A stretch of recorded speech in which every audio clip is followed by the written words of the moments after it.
Hi everyone, welcome to Lilybug's Library. My name's Linda, and today we're going to do our mid-year book tag freakout, or however that goes. Although I have to say I'm not really freaking out because so far I'm doing okay. So I have read 80 books so far this year, and don't be upset with yourself if you haven't read as many because I've been off work for months with health issues and lots of time to listen to books or to try and read them. So I have DNF'd 6 of those books. I have 2 2-star books. I have 7 3-star books.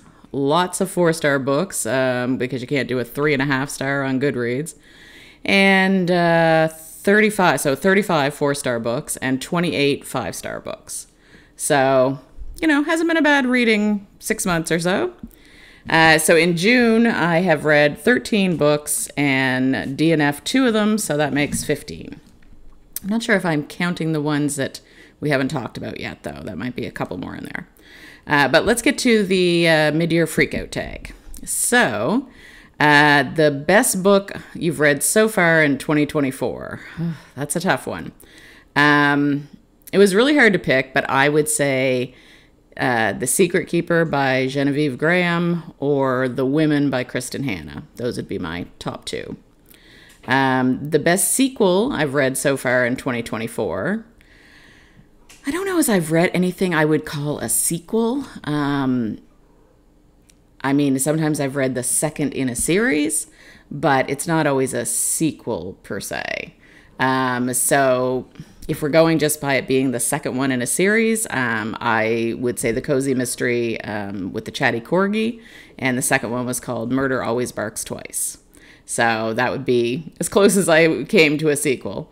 So a new release you haven't read yet but want to.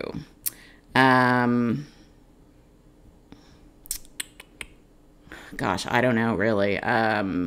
If it's already out and I haven't read it yet, probably, one that I just started to read and I didn't know it was out until just a day or two ago. It was the second one in the Morwena Mutton series, I believe. It's a cozy mystery series, and the first one was Foul Play in Seal Bay, and this second one is Bloodshed on the Boards, I think it's called. So I have been looking forward to that coming out. I didn't even know it was coming out, but I kept looking to see, okay, has this author released another one? Because I really enjoyed the first one. And so I did finally find it. I just kind of stumbled over it, and it's like, oh, okay. Now, I did stumble over it on Audible, so I am listening to it on Audible. Do I like listening to it as much as I did reading the first one? We'll see. We'll see. I'll let you know in a few days. And then the most anticipated release for the second half of the year, that one's easy. I'm really looking forward to When the World Fell Silent by Donna Allward. She is fairly close to where I live, and this is about an explosion that happened back in the early 1900s, and so it's something that really resonates with me, that relates to the area where I'm at, and it's part of the local history and things, so I'm really looking forward to that one. Biggest disappointment. Oh, I hate saying that. But the biggest disappointment probably was The Phoenix Crown. I really was expecting more from it than what I got. So I'm sure lots of people don't feel that way. I'm sure it's doing great, but for me, I was disappointed. Biggest surprise was Crazy Little Thing, which is by Ellie Thornton, and it's part of the Diamond Cove series. And that was one that I had got an ARC on, and I read it, and it was like, oh my goodness, it was so good and so fun. So that was definitely my biggest surprise. Favorite new author. So it says a debut author or a new to you author. So this year was the first year I read anything by Chloe Leese, and she was a new to me author, and I just fell right in love with her books. So that, that was a nice thing to have happen when you discover an author that you really like and that you've never read before. Newest fictional crush. I mean, I don't really have fictional crushes, but I do like all of the good guys in books. So I like Dr. Jacob Maddox from Yours Truly. I like Daniel from Part of Your World. Just guys that are good and decent and really caring. Newest favorite character.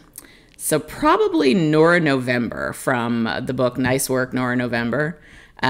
She was, I really enjoyed her growth and the way that she kind of came back from her near-death experience and all of that. So she was definitely, I think, my favorite character.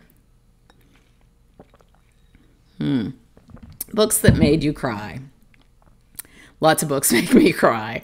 But I would say right now, probably the one that I'm thinking of is Mistaken Heart. That was one of the cowboy romance ones. And it was a case of mistaken identity, and then they start to, fall in love and then kind of break apart and come back, and you know how these things work. But that one I really teared up on. So that was the book that made me cry. Books that made you happy. I mean, probably a much longer list, thankfully. But I would say Curiosity Thrilled the Cat by Sophia Kelly. And Sophie. I have Sophie, but maybe she goes by Sophia. I don't know. Doesn't matter. Well, I mean, it does. It's her name, but I'm not sure which one it is. It'll be when you see the picture of the book, it'll be up there as well. So really enjoyed that one. And that was the first one of hers I have read. And it was the Magical Cat series. And so I really enjoyed that. And I'm looking forward to reading more from her. So that one did make me happy with the cats that were magical and, anything to do with cats normally. Favorite book to film adaptation that I've seen this year. Truthfully, I don't think I've seen any. I mean, I watched a little bit of Bridgerton, so I guess that would count. But if there was anything that I've read this year that I'd like made into a movie, some of the cowboy ones would make great movies. I started reading The Selection this year, which is a young adult series, and think that would be a good movie. It was, I was going to say it's got elements similar to The Hunger Games, but not quite. I'm not sure how you'd describe it, but I think it would be a good movie. Most beautiful book you've bought so far this year or received. I'd have to say Pippi's Inn for Wandering Spirits. I love the blue on the cover, and it's very fun and magical looking, so I really enjoyed that one. What books do I need to read by the end of the year? There's no need to read any of them. I mean, I'm sure there'll be lots I will read by the end of the year, but nothing that I would say like, oh, you have to read this. It's like, that's not why I do this. I do this because I enjoy it and because I love interacting with you. So, I don't put any kind of pressure on myself that way, especially with my health problems. I just wouldn't do that to myself. And then favorite manga you've read this year. I confess I haven't read any. So maybe that's what I need to read by the end of the year is a manga. But I do have a couple. I just haven't felt compelled to actually read them. It was more of I guess it was more that I felt obligated to try one, but I still haven't. So I'll get to that. So that was my mid-year freakout. And so, we're doing pretty good. I only have read one other book since we talked last, and it is my last cowboy book I'll probably be reading this month. I love a good theme, that, and they excite me and they make me happy to read, the same types of books for a month. But I'm cowboyed out. So it was fun. But anyway, I think I'm pretty much done with that and ready to move into July. But the last one I read was excellent. It was Christmas with a Cowboy by Pam Mantovani. And it was the book 7 in the Cowboys of Burton Springs. So it's about Avery, who is a woman who just got divorced. She has a daughter, Brenna, and she decides to move to, I think it was Montana that she moved to, because she had inherited this cabin from her uncle that she really enjoyed spending time with as she was growing up. And in the divorce, she was very adamant she was getting this cabin. It was her cabin, and that was that. And her ex-husband was really adamant she wasn't getting it, just to be like that. And anyway, so she fought. She did get it. The funny thing is he did not fight for his daughter at all. So kind of showed where his priorities were. So they move there and they meet the people that are in the town. And one of them is a cowboy named Judson, who comes over and introduces himself and talks to her. And Avery's daughter just falls in love with him, thinks he's the greatest thing. She calls him Hudson, which is really cute. And she's a big part of the story. And I really enjoyed her and her interactions with Hudson and the rest of the town. So he's very honest with her that he really was hoping that she would sell the property to him because he wants that land to do something with it for his ranch. And she tells him, like, I'm not making any decisions till after Christmas, but don't hold your breath. So although he's been honest, there's another cowboy, or seems like he's been honest. There's another cowboy in town. I think his name's Daniel, I think. And he is not honest with her. He doesn't even mention that he wants the land, although she knows he does from listening to other people. And every time she thinks things are going well, something happens to sabotage that. Her driveway becomes a sheet of ice, like somebody hosed it and then left it to solidify. And little things like that would kind of make her think about moving. And so she doesn't know who to trust. She doesn't know if it's this Daniel guy doing it. She doesn't know if it's Judson doing it. She doesn't know really what's going on.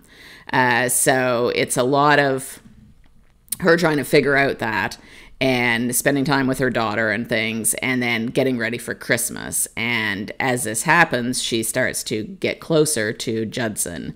But again, she's not sure if she should be or not.